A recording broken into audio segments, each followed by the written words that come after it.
회계법인의 이정실 회계사입니다. 오늘은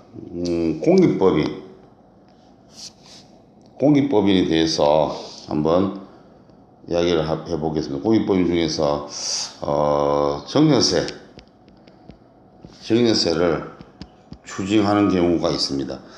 공익법인이 실제 이제 여러 가지 출연재산을 받을 때 무상으로 받는 경우, 원래는 개인 같은 경우는 대부분 정년세를 납부해야 됩니다. 근데 공익법인은 어떤 목적 사업에 사용하기 때문에 이러한 출연재산에 대해서 정년세를 과세하지 않고 있습니다. 하지만 이런 공익법인의 어떤 요건들을 정해진 요건을 충족하지 못하거나 위반하는 경우에는 그 출연재산에 대해서 면제된 정년세를 추징하여서 납부하는 경우가 있는데, 오늘 그 중에서 초과인건비입니다. 그러니까 초과인건비인데 법인세법 시행령 56조입니다. 56조를 보시면은 공익법인입니다. 공익법인이 임원이나 직원에게 지급하는 급여입니다. 근로소득이죠. 총급여죠. 총급여가 8천만 원을 초과하는 경우에는 그 초과된 8천만 원을 초과한 그 총급여에 대해서는 목적 사업에 사용하지 않은 인건비로 보고 있습니다. 자, 그래서 목적 사업에 쓰고 있지 않다고 보기 때문에 거기에 해당하는 출연재산에 대해서 정년세 면제해줬던 부분만큼은 정년세를 추징하고자 합니다. 하지만 이러한 공익법인이 장학재단법인이나 이런 경우에는 그러한 초과되는 인건비에 대해서 지급 규정에 대해서 법인세 신고 전에 주무관청이죠. 관할 주무관청, 교육부 같은 경우가 되겠죠. 장학법인 같은 경우는 이런 주무관청에서 승인을 받은 경우에는 8천만 원을 초과하더라도 목적 사업에 사용한 것으로 봐서 출연재산에서 면제한 정년세를 추가 납부하지 않습니다.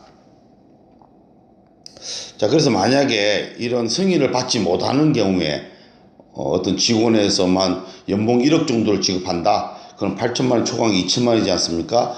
요 2천만 원에 대해서 해당하는 출연재산에 그 면제한 정년세를 이제 가세 표준을 해서 이제 정년세를 추징하려고 하는데, 그 내용을 한번 보면, 자, 상속세 정년세법 48조에 보시면은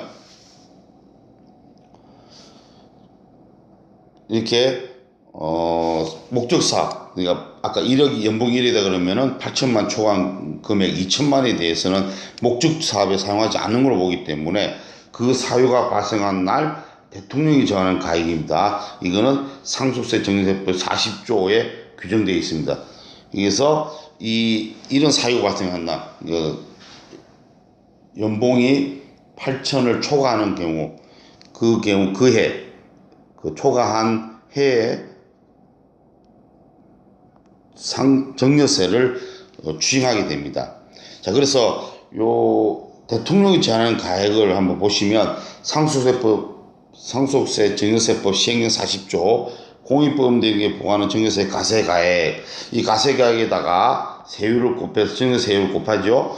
뭐 10%, 20%, 뭐 1억까지는 10%, 뭐 2억까지는 20% 이렇게 곱해서 정년세를 이제 납부하게 되는데, 이 가세가액, 이 대통령 가액을 보시면, 자, 기획재정부에 정하는 출연재산입니다.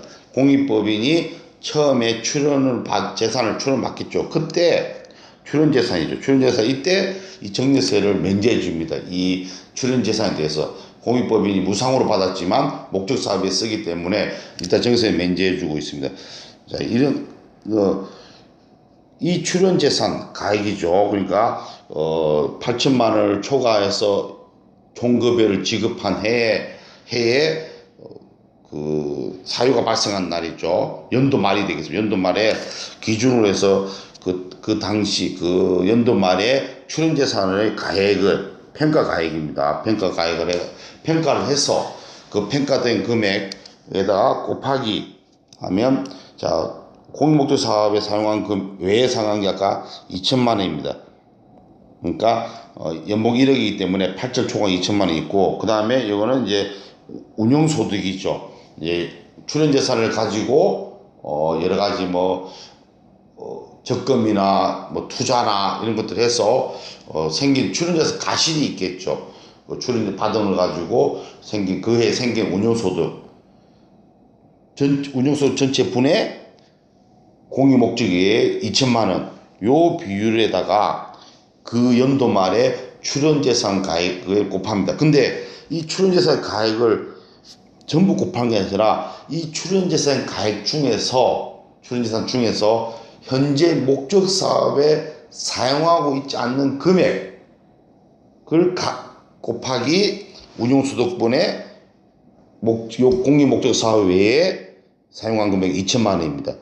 자, 그래서 이제 출연재산을 받아가지고 목적 사업에 쓰게 되면은, 목적 사업 전액 다 쓰게 되면은, 이렇게 2천만 원을 초과하더라도, 8천만 원을 초과하더라도 정액세를 추징하지 않는데, 이런 출연재산 받은 것 중에서 혹 목적 사업에 쓰고 있지 않은 부분이 있다면, 그 목적 사업에 쓰고 있지 않은 부분 전체를 다 정액세를 가세하기보다는 이제 운용소득 전체분의 8천만 원을 초과한 금액의 비율에 해당하는 그 목적 사업에 쓰고 있지 않는 출연재산 가액에서 출연재산 가액에다가 8천만 원을 초과한 2천만 원의 운용소득을 가지고 2천만 원의 그 비율을 곱해가지고 정액세 가세 가액을 계산합니다. 이 정액세 가세 가액에다가 세로 곱해서 정액세를 납부하는, 추가적으로 추징하게 되는 그러한 규정이 되겠습니다. 자, 오늘은 이렇게 간단하게 공익법인 경우에 출연을 받을 때 정액세를 면제받은 부분이 갖게 됩니다. 근데 이런 공익법인이 어떤 직원이 있을 때 그 직원에게 급여를 줄 때 8천만 원을 초과하는 그런 급여를 지급하는 경우에는 그 초과한 부분에 대한 우리 그 목적 사업에 쓰고 있지 않는 출연재산의 가액에다가 그 초과하는 일부 일정 비율만큼을 곱해서 정액세 가세 가액을 가세 표준이죠. 가세 표준을 계산해서 정액세를 추징하고 있습니다. 이렇게 오늘의 그 인건비 8천만 원 초과 인건비에 대한 정액세 추징 규정에 대해서 설명을 드렸습니다.